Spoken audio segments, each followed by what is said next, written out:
Well, hello, everyone. Thanks for joining us. My name is Megan Hotelling, and I'm the Aquifer Community Engagement and Events Manager. Aquifer, a nonprofit founded in 2000 by health professions educators, provides students with access to virtual patient cases and a comprehensive learning system created by an educators consortium covering core rotations and clinical excellence topics while incorporating assessment and content. And I would like to introduce today's presenters. As Aquifer's curriculum integration specialist, today's presenter, Joe Miller, supports programs and educators using Aquifer's content more effectively. In this webinar, he will talk about formative assessment and coaching for learning. Dr. Kim Tartaglia is a certified coach and professor of medicine at the Ohio State University Wexner Medical Center, where she serves as the academic program director for the Med 3-year program, director of the I'm Well program for internal medicine residents, and director of faculty mentorship. Her expertise includes undergraduate medical education, performance coaching and mentorship, physician well-being, and lifestyle medicine. Dr. Tartaglia is also a founding member of Aquifer's peer trainers and the current editor-in-chief. The peer trainers are a special board within the Aquifer Consortium designed to support programs with tools and professional development aimed at improving the adoption and use of Aquifer's content, assessments, services, and other resources. And now I'd like to turn it over to Joe Miller. Thank you, Megan. And welcome, everyone. At Aquifer, we aim to transform health professions education, resulting in safer and more effective patient care. Today, we will start by making the case that effective formative assessment is necessary for this transformation. When formative assessment is paired with coaching, student learning is accelerated. We will discuss how Calibrate, Aquifer's formative assessment, acts in this way, and we will give a brief demo of the assessment. We will also make the case that formative assessment is enhanced with learning coaching, and we will share resources to make coaching more efficient and effective for you and your students. Right now, we would love for you to enter the chat, which is, at least in my case, on the right-hand side, and share where you're from and let us know about your experience with formative assessment so far. While you're doing that, just open the chat so I can see what's coming in. While you're doing that, I'm going to talk about what we plan to cover. So today we're going to break this into 3 parts. First, we're going to discuss why formative assessment matters and what components are necessary for it to be truly formative. And then second, I'll introduce Calibrate, the new formative assessment tool from Aquifer. And then finally, Kim will talk about how you can use coaching alongside formative assessment to improve student outcomes, student learning, and improve the effectiveness of patient care over time. So again, we'd love to have you drop into the chat. Let us know where you are. We'll have some polls along the way. And we're thinking maybe as you go into the chat, maybe Megan, we could, we got somebody from North Carolina coming in and Boston, not far from where we are. We're based in Aquifer's based in New Hampshire, and that's where I am. Cool, Kansas City coming in, Dubai. My goodness, I wonder what time it is there. Oh, and Glenn is also in New Hampshire. Hello, Glenn, fellow New Hampshireite. All right, so Megan, if you could launch the very first poll. I'd love to see what folks see as the barriers to effective formative assessment. So let's see, oh, there we go. That's pretty neat. Let's see, I'm going to vote now. Okay.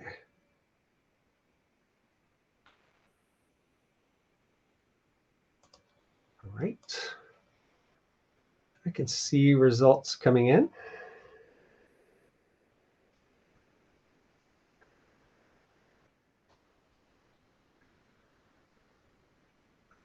Just give another about 11 people right now. It's slowed down a little bit.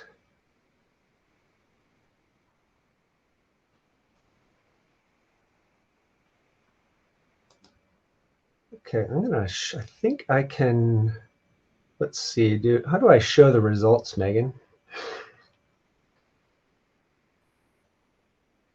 Do you have the show results button? I have show polls. Let's see Maybe I here. can highlight it. Ooh, did it show up on the screen when I highlighted it? Yeah, You and I hit neat. the button at the same time. For those of you joining us today, this is we got a new system, very sophisticated, but this is pretty neat, huh? All right, so you can see there, so identifying some of the barriers, the difficulty integrating tools into the existing curriculum. This is only surprising from the perspective that it's 43% that it's not higher. I mean, it really is hard to move new tools into our system. And so we have to think deeply about that when we're using new formative assessment tools.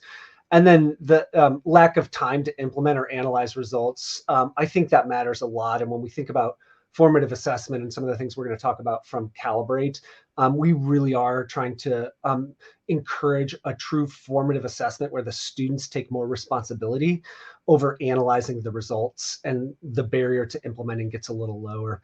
And then limited understanding or training in the tools. So thanks for those of you who answered in that way. Thanks for showing up today. We hope that you'll get enough information today to feel comfortable saying, yes, we can do this. And then if you need more support, we got lots of folks at Aquifer, and we'll put a link in later in the webinar where you can just sign up and get some support, some additional support one-on-one. All righty. So I think maybe I can, Megan, maybe you can do that. Oh, wait, hold on. I'm going to unhighlight it. Oh, that worked great. Okay, cool. All righty. So let's keep going here. So for us at Aquifer, when we think about trying to transform health professions education, that's a big, ambitious goal. We believed that we needed an assessment that supported the insights that students and educators need, and it generates useful feedback regarding clinical readiness and overall cognitive competence that would directly connect to some content to support students. So students, when they're done with an assessment, in our view, should immediately know whether they need to deepen their clinical competence by completing Aquifer cases, which is one possible solution, or whether they have secured some clinical competence and rather should focus their energy on more meaningful clinical experiences. So when we started designing this assessment years ago, we thought deeply about that. And Calibrate was designed then in this model of being an assessment for learning, intended to inform students and catalyze growth. So this was really designed to round out this holistic system that we've been trying to build that includes case content from all the major courses. So from family medicine, pediatrics, geriatrics, radiology, neurology, we're adding women's health, and then has basic science content, assessment, and data and dashboards, and also includes support from coaching. So we're trying to build this more holistic learning system for students. Okay, so let's jump in and we're going to answer this question. What is formative assessment and why does it matter? And so just as a general statement, formative assessment is intended to promote self-directed learning and encourage learning growth. So calling something a formative assessment is more about how it is used, not the specifics of the actual assessment questions or when it is deployed in the learning cycle. So in other words, if it's deployed in the middle, that doesn't make it necessarily formative. It really matters what you do with it. So before I dig into the characteristics that make an assessment formative that promotes learning, let's begin by acknowledging that one context in which we discuss the importance of formative assessment is accreditation. So I think that's out there. We all know this. It is essential to demonstrate that formative assessment is being used in most accreditation systems. And because of its association with accreditation, formative assessment is often linked to things like mid-clerkship feedback or as a method of identifying students needing remediation. Many of the people, however, many of the folks on this will know that when we talk about formative assessment, you may have heard that it is one of the interventions that you can implement that has the greatest impact on learning. When done thoughtfully, formative assessment can catalyze growth and development, reduce uncertainty, and enable focused, efficient gains in skills and knowledge. However, for formative assessment to have this impact, it generally must have the following key characteristics. It must be low stakes, that is, avoiding use for judgment, sorting, identifying students for remediation, or grading. It also, second, it must focus on feedback to improve mastery skills and attitudes. So in other words, its purpose must be to provide feedback to the student. And third, it empowers self-regulation and reflection. So in other words, the main thing that comes out of this is that the student is entering into a self-regulated learning process and they're reflecting on what they know and don't know. So given those characteristics, and so I'm going to move on to these. So formative assessment being these three things. It's low stakes. The purpose is to generate feedback, and it empowers self-regulation. When you think about those characteristics, what do you think is the most challenging when you start thinking about implementing formative assessment? And I think, Megan, we have a poll at this point out of those three, and let's see if it goes on. It went on. Awesome.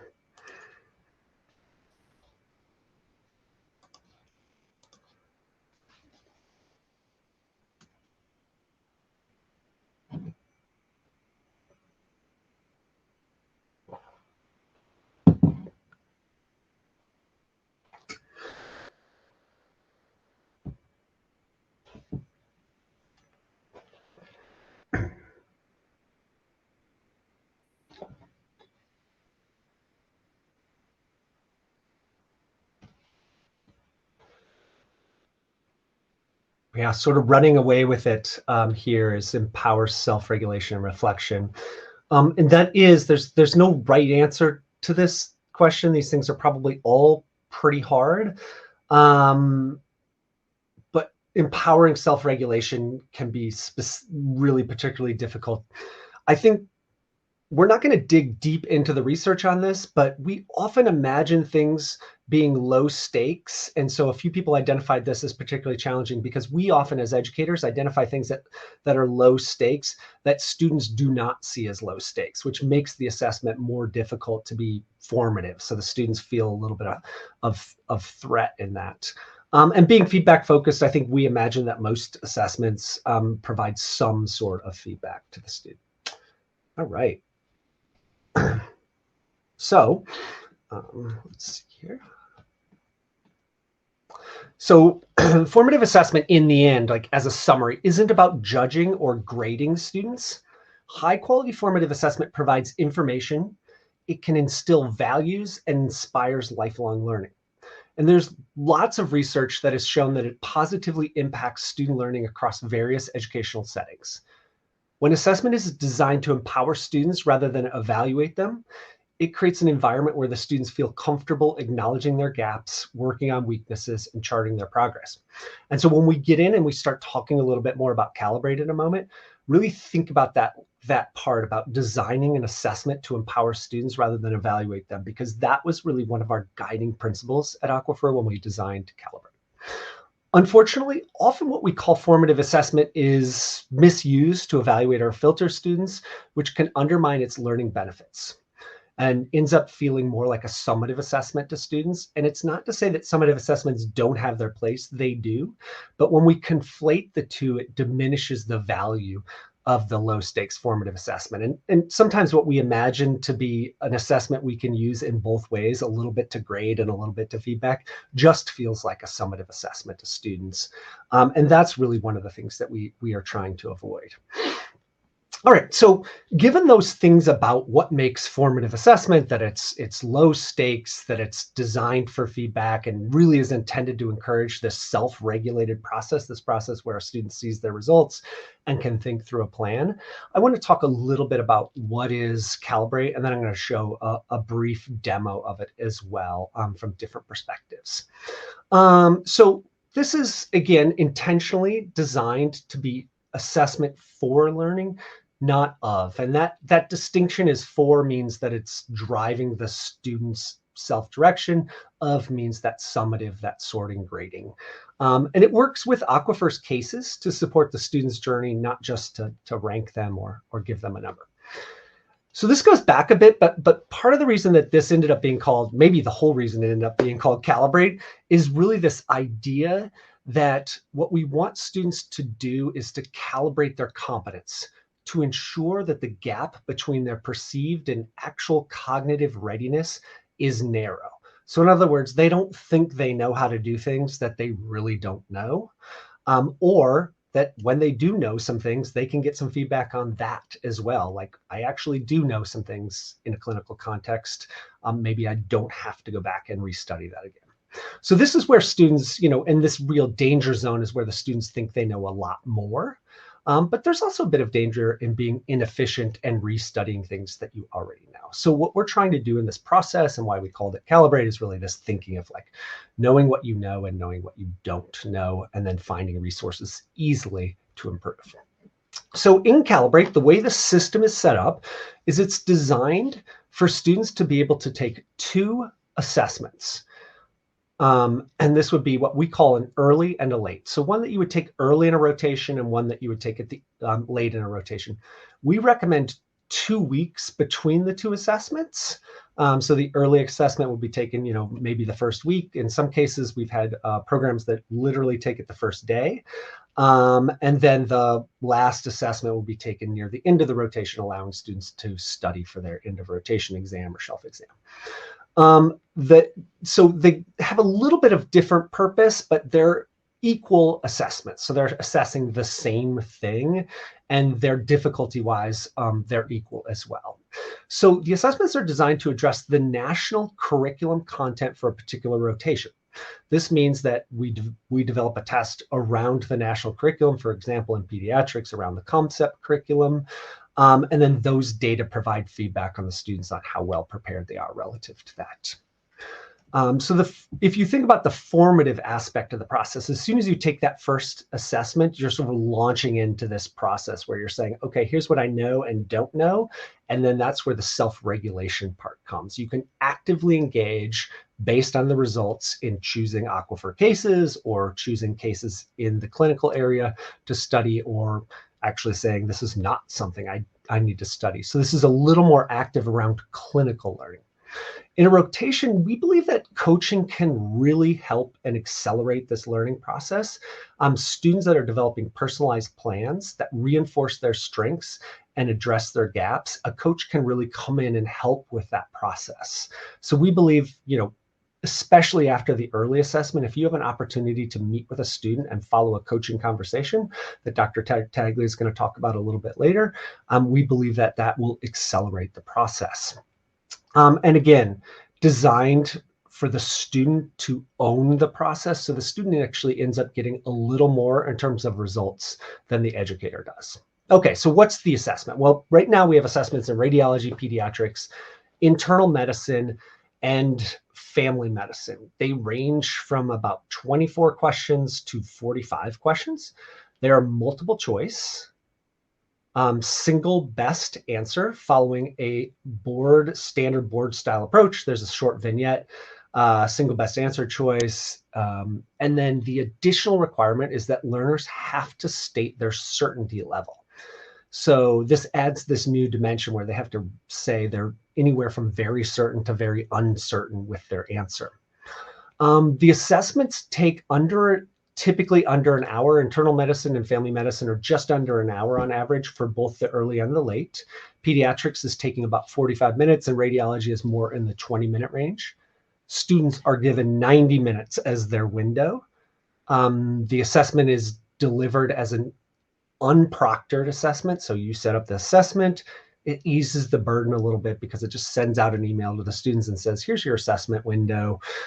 This is when you need to take this assessment. You can make a window up to 10 days long, or as short as a couple of hours. You can also give students extra time. So if a particular student needs 1.5 or 2 times, you can set that right up within the assessment when you deploy it.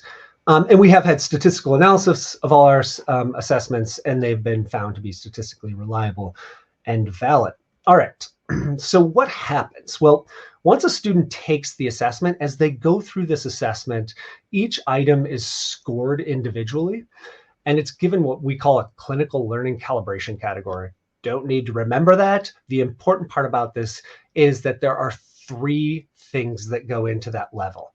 It's whether they got the question right or wrong, accuracy, their certainty level from very certain to very uncertain, and their efficiency, which is just really efficiency is kind of how quickly they answered the question. And so efficiency can be either, if they're correct and certain and they're fairly efficient relative to other students, that would seem like a positive. If they're incorrect, very certain that they were correct and fairly efficient, that's not a good thing. And so the system takes those scenarios into a situation and then gives back a rating for each question that they answer. Green ratings on this screen are correct, whereas red and orange are incorrect. And so really what we're trying to pull out here is areas of relative strength, so that when the students see it, they can see things like excel and competent, which are strength areas, limited knowledge of those things in the middle, unsure and novice, and then the one called warning. That's really where students are really miscalibrated, and we want to draw students' attention to that. So I'm going to take a moment now, and I'm going to stop my share, and then I'm going to do a new share. So I'm going to go in here, and as soon as I find it, okay, so here it is. All right, so I'm going to show you what it looks like to take the assessment from a student's perspective. All right. So the first thing I want you to know is that this assessment is just a little demo assessment. It's an 8-question assessment. I'm not going to do all 8 questions. But I think if Megan can't drop the link in now, I can drop it in later. But we have a link that allows you to sign up for this demo assessment. And you can take it yourself, and you can see what it looks like to take the assessment. And you'll be taking it from the student's perspective. So you get 8 questions. They'll be radiology, internal medicine, pediatrics, and family medicine questions. And then when you're done, you'll get the results. So in this case, I have this set up, and this is a student perspective. So what you can see on the left-hand side is that Ben has a single assessment to take. So Ben has one assessment over here. So you can see the red number there. And then you can see what Ben, it says begin assessment. His says 30 minutes. That's because this is a short demo assessment. But if you click on begin the assessment here, you can see that basically we start with a more or less an honor code at the top, just saying, this is a material that you're not allowed to share. You continue here, and then we're telling the student a little bit about how they should think about this assessment and reminding them.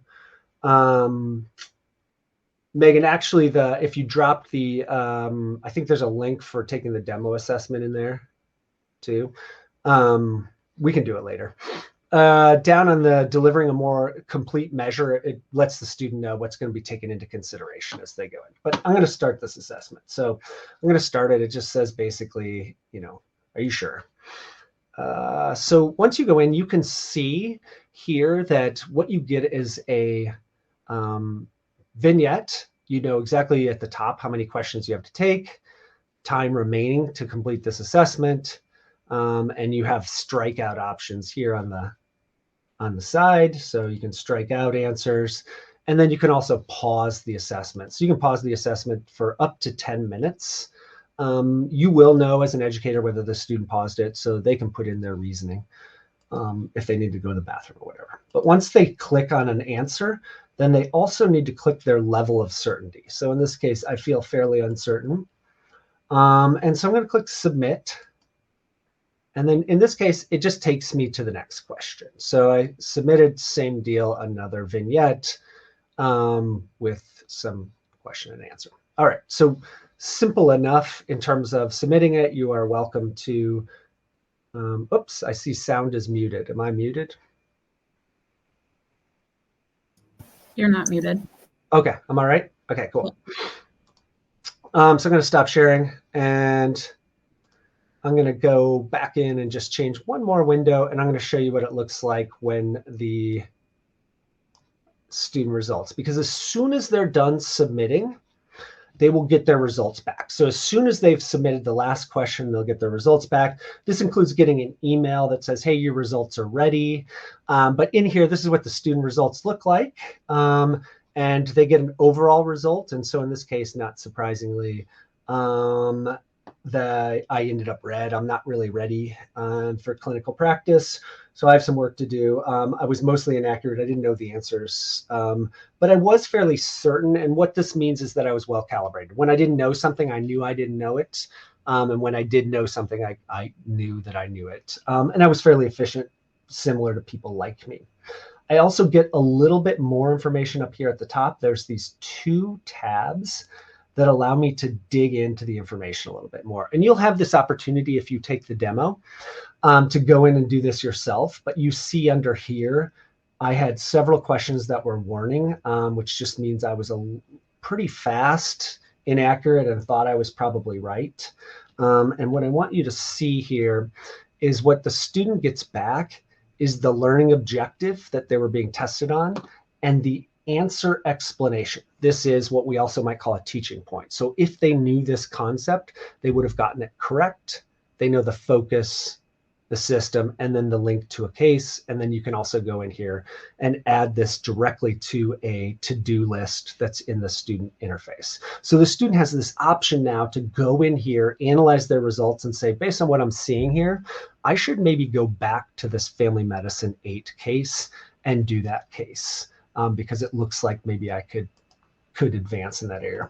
And then the last thing I want to show in this part is this learning plan here. So when you go in, I would recommend you go in and look at the filtering. It's pretty neat.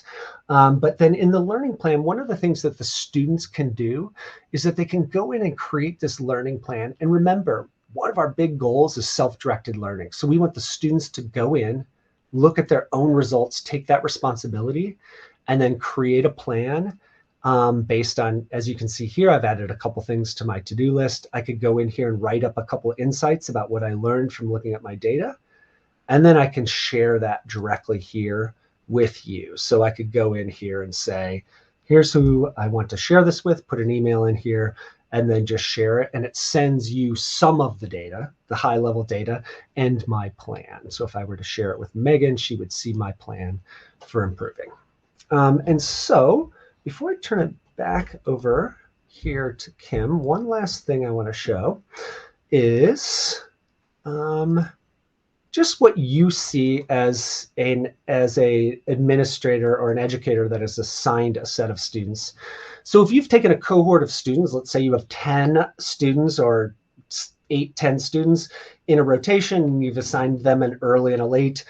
This one's a little weird because we were demoing the assessment and a lot of these items were retired. So we ended up with students doing better on the early than the late for whatever reason. But what you end up having is you have 2 lines here. You have the early assessment and then you have the late assessment, and it shows the readiness levels. But then you'll get each student individually, their early and their late readiness. So below and off target. So you can see the student was below and then they were off in the after part. And then you get a little information in here under additional details about where they were relative to accuracy, certainty, and efficiency. And then finally in here, you know what cases they've completed. And then lastly, you also get this information about how the group of students performed on individual learning objectives. So you can start to analyze your data as a group and see where student gaps are. And you can put multiple assessments together as well, multiple clinical groups together. All right, so I'm going to just swing out of that demo. And this is another thing, we'll put a link in the chat where you would be welcome to sign up for additional support if you needed it. If you wanted somebody to come in and do a demo for you or talk personally with somebody, we'll give that opportunity to you. All right, so at this point, I'm going to turn it over to Dr. Tartaglia because, as I said at the beginning, one of our beliefs and at Aquifer is that formative assessment, when paired with coaching, is much more effective and accelerates learning for students. So I'm going to turn it over to Dr. Tartaglia to talk about coaching. Thanks, Joe, and thanks for managing the slides. Can all of you hear me okay?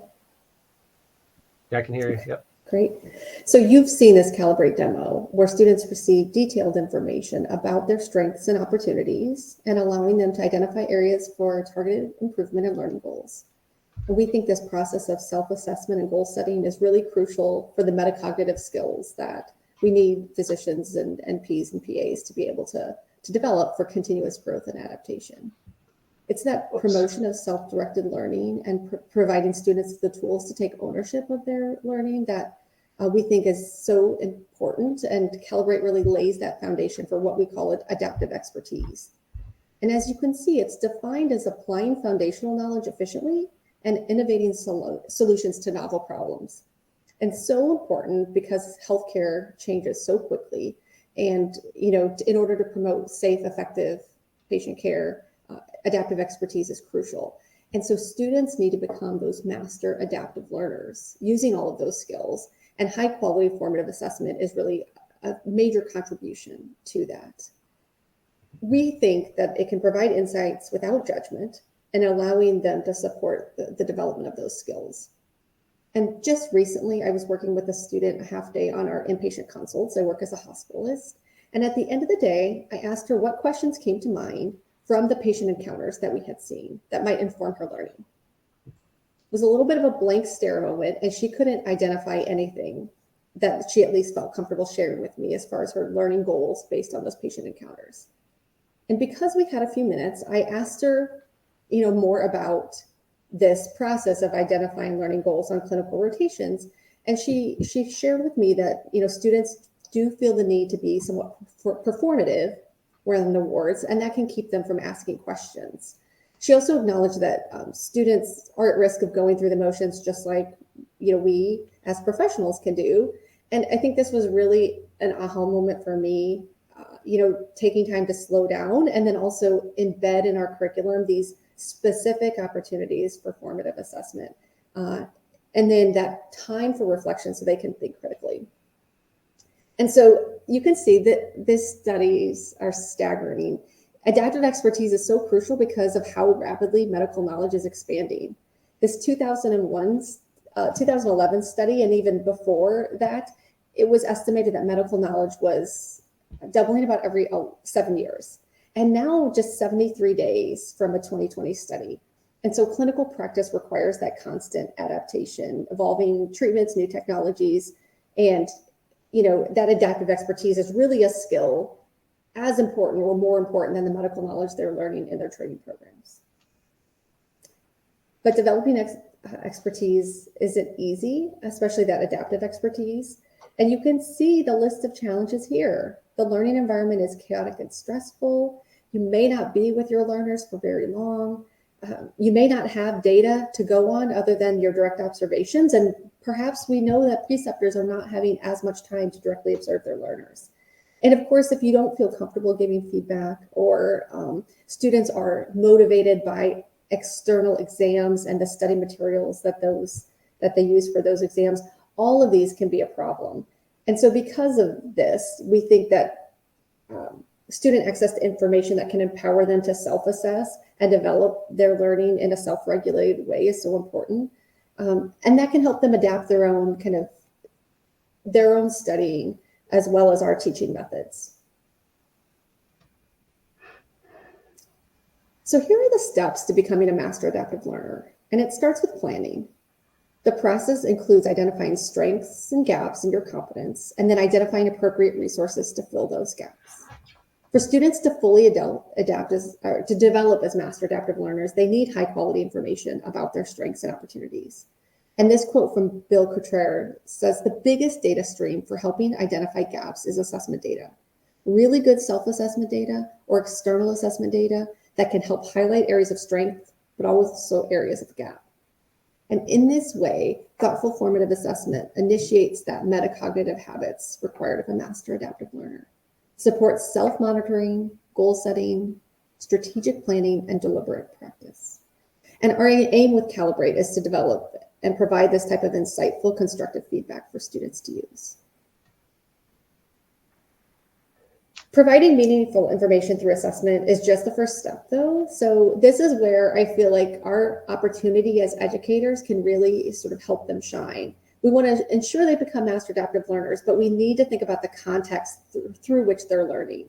And so this book highlights that there are learners' personal characteristics that matter as well. Things like curiosity, resilience, motivation, and growth mindset. And so I think Megan has access to launch a poll. I'm curious to know what you think is most crucial for developing adaptive expertise. If you had to pick one, which one would you pick?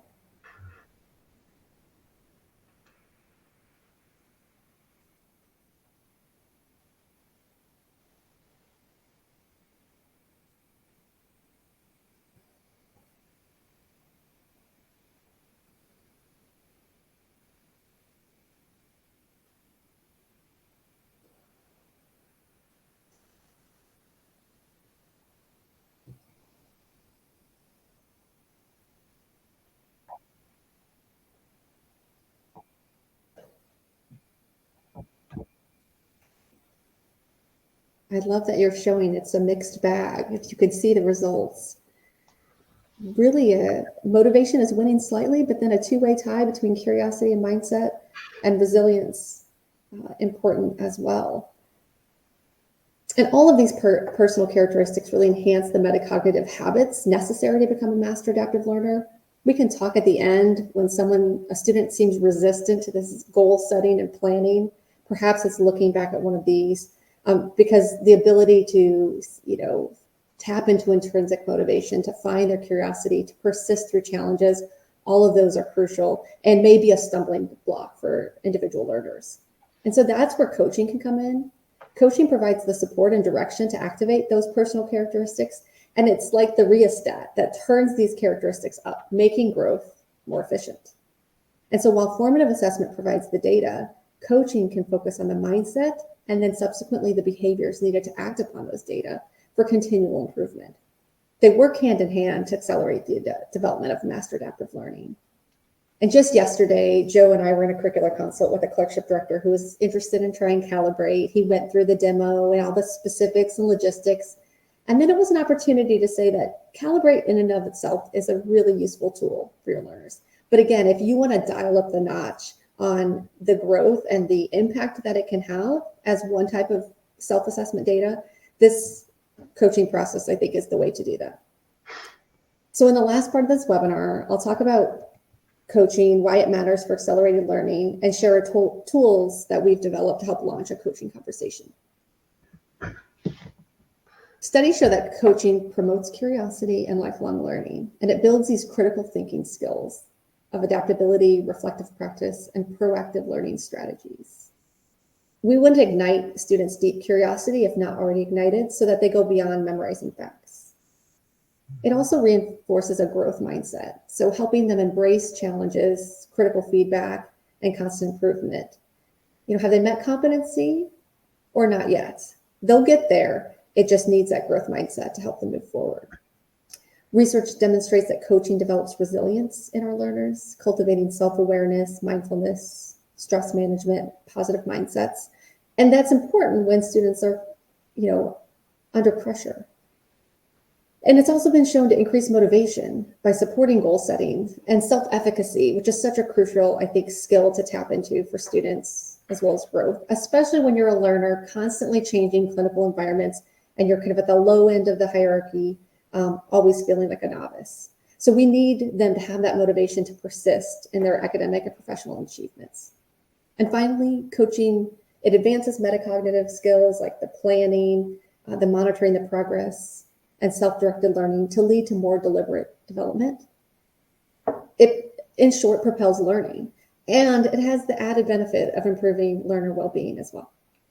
So I think Megan has access to some of our chats or some of our handouts that she can put in the chat to kind of provide resources to you to how to uncover those personal characteristics necessary for students to become master adaptive learners, and then further some of the tools we've developed.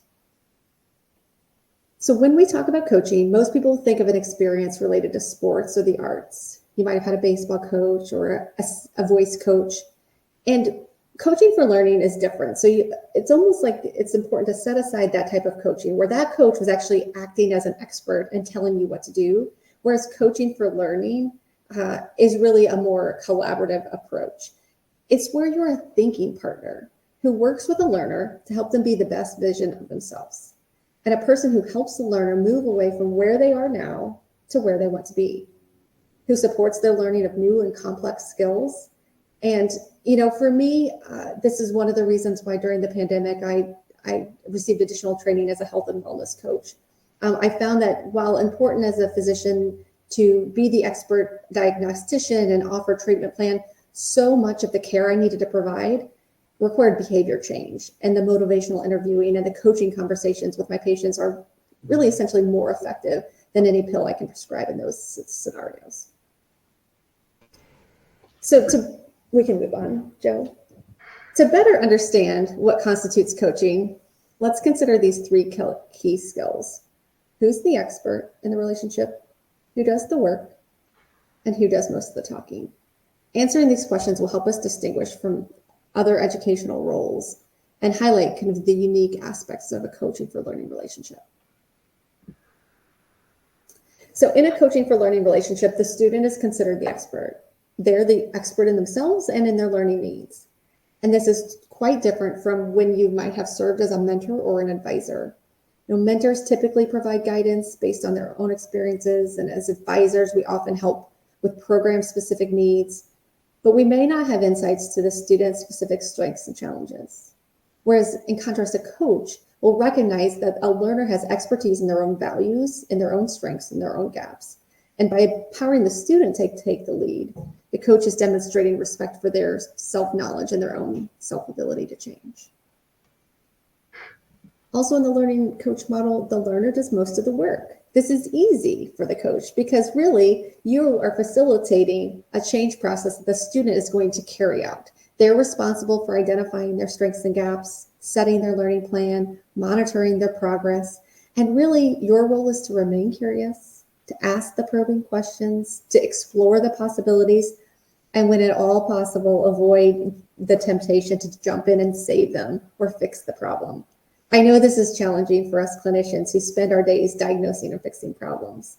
And as an educator, you might know the answer for the student, but the process is so important for helping them figure out how they personally need to get there. You might know the answer, but you may not know that student's best answer. And so empowering learners to solve their problems. And this can be a learning process for students as well, because students may be accustomed to just being given the answer. My best instructor and professor as an undergrad was the one who just didn't give me the answer, even though it would have been very quick for her to do so.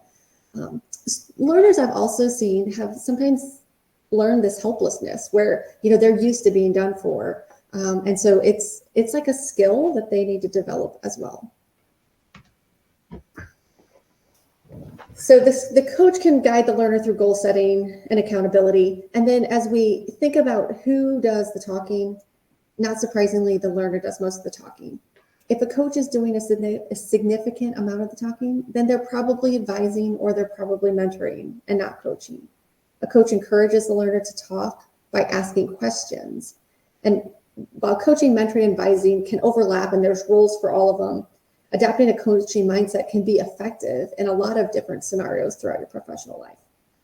Developing the skills and competencies of a master coach does take training and time.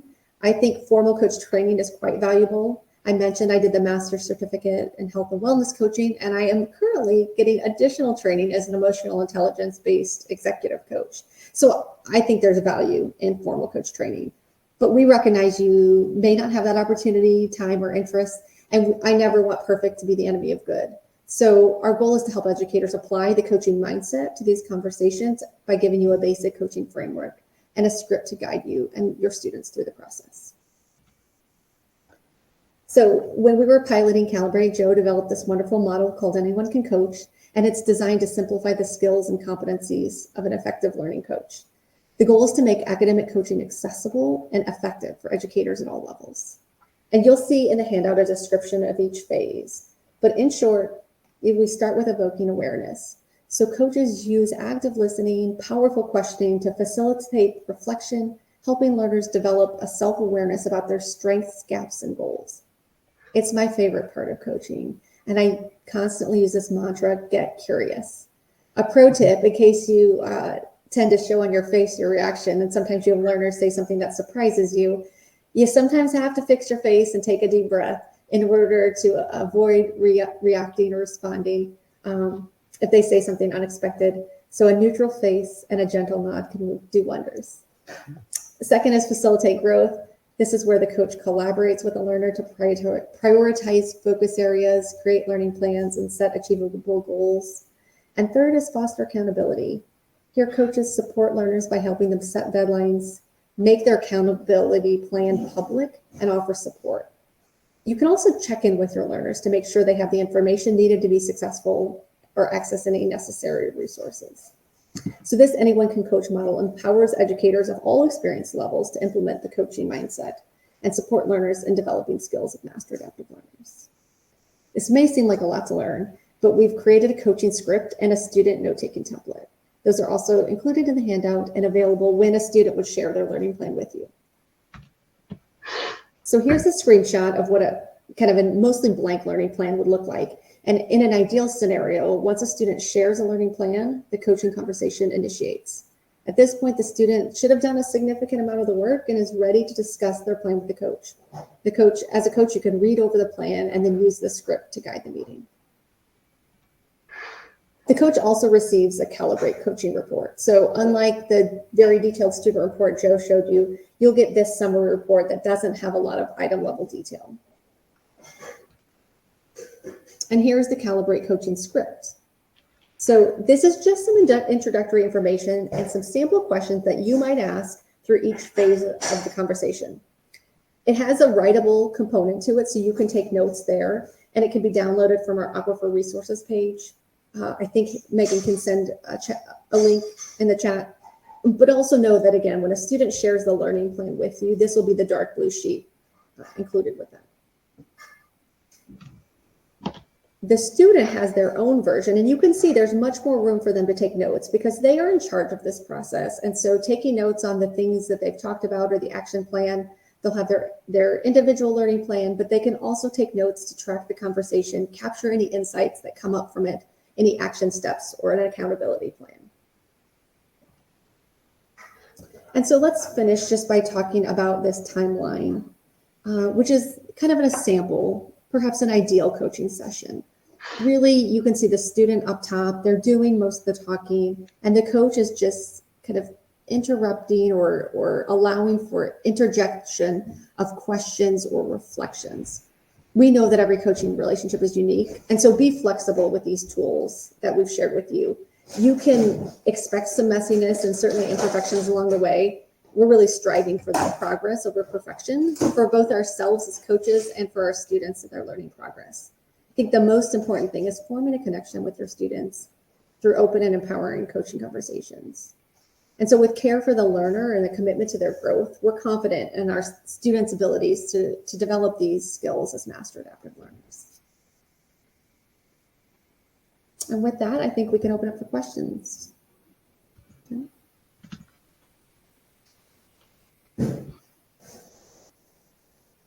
I know there are a couple of questions in the chat that we can get to.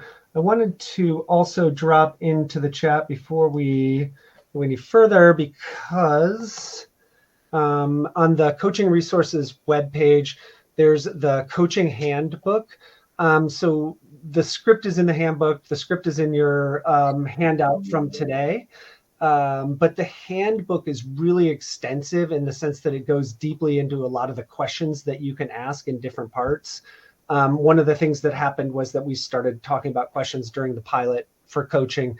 And at some point, somebody said, what's the very first question I should ask when I sit down in a coaching relationship? And that's where the script ended up coming from. It was this idea of like, we really need to be able to say to a student, here's what's important before we start. And then maybe here's a couple of opportunities. So we tried to trim it down from there. So tried to make it easier. All right, so we're just going to scroll up and answer. And sorry, I couldn't answer as I went along. So let's see, Megan, if I miss a question, will you let me know? I will do that. Yeah. I'll Oh, and highlight also, them yeah, too when you read them. yeah, sure, that'd be great. Yeah. So what one would you like to start I'm with? going to start with Courtney's question. Can faculty too see the dashboard in order to facilitate faculty advising? Are you, so I think that question's referring to when we were in the demo, the dashboard, if that was referring to the student dashboard after the student takes the assessment, the faculty does not see that dashboard. The very last thing I showed you where it showed the student data next to each other, the faculty can see those data. So in terms of facilitating faculty advising, yes, you do get overall data on where the student are performing on each assessment. Then with Charles, the one down from 1331, struggling to recognize how such a small number of, I definitely, like, this isn't, as we noted at the beginning, this isn't intended to be a comprehensive summative assessment of the entire third year clerkship. It's intended to cover that, but that's part of the reason we discourage folks from using it as a summative assessment. And you'll see when you go into, when you get a chance to take the assessment and then you see the learning plan is structured a little bit to get the students to think about, like, not only the assessment, but what other experiences do they have that might be, the assessment may corroborate those experiences rather than be the only thing. And I think what we've heard in a couple of conversations with educators is that tends to be what happens, is that the students tend to perform in a particular way and then say, well, this sort of aligns with what I was seeing in other places. And so this was helpful in that sense. It can't, so this is a question, do you suggest the students, this was from Beatrice at 1333, after doing the assessment, this is a really good question because clearly the learning objective and teaching point are linked to a case. And so you can see that case there. And when I showed you the data, you saw a red circle next to the cases. In the case where I had the data, my area, that red circle means that the case has not been completed. And so if you think a little bit about this, if you think, okay, under what conditions should the student go back to the case?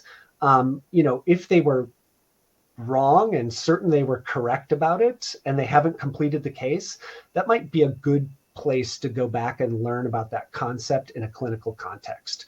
So that would be a good example. There's probably other examples where going back to the case may be less valuable. So if the student has done well and it seems to align with their experiences in clinic or in other areas, then going and doing the case may not make a lot of sense for them.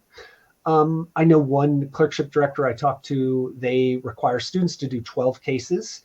8 of them are selected by the actual clerkship director. She says, everyone's going to do these 8. And then they use their results on the assessment to select their additional 4 cases that they're going to complete.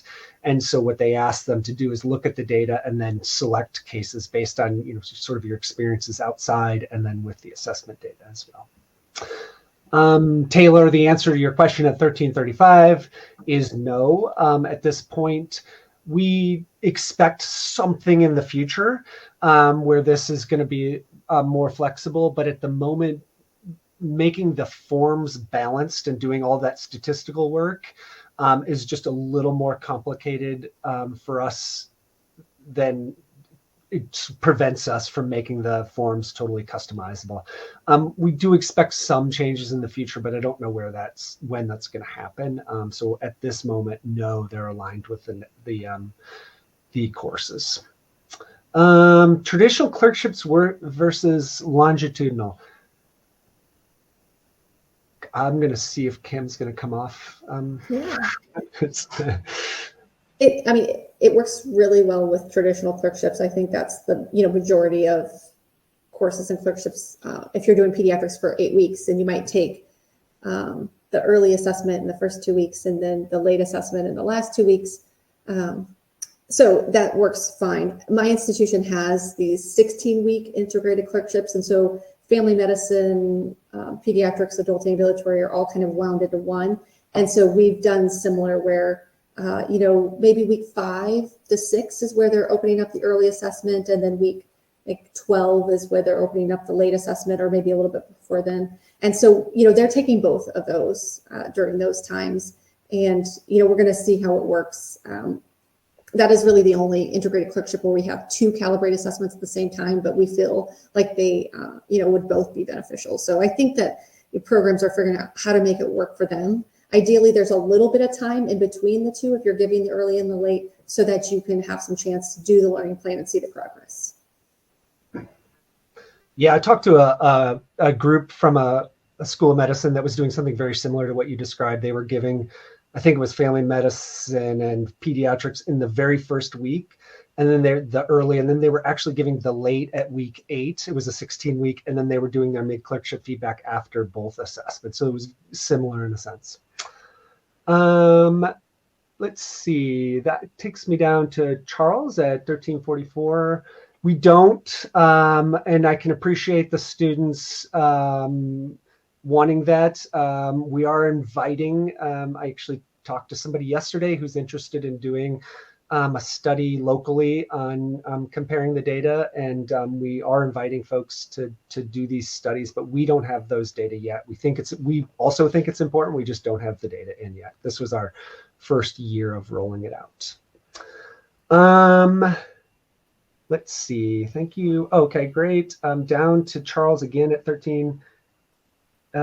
Yes, that means you get, so if you subscribe to any of the 4 courses, you get it. It's included with your subscription, no additional cost for that. So pediatrics, family medicine, radiology, internal medicine, and then starting this summer, neurology is also rolling out. And then I thought there was another question that so one I missed in there, Megan, or did I get all of them? You got through all of them. I'm just scrolling back up closer to the top. Okay. Not seeing any others. We have a time for maybe one more if anybody else has one more question.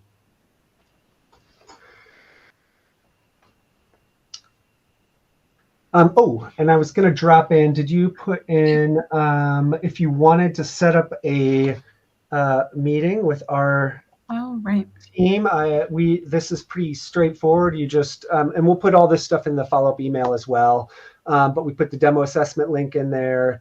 But if you wanted to schedule a meeting with our team, just go straight in there, and you can schedule right onto our calendar, and we'd be happy to come in and talk about Calibrate with you individually or with a team at your program. Awesome.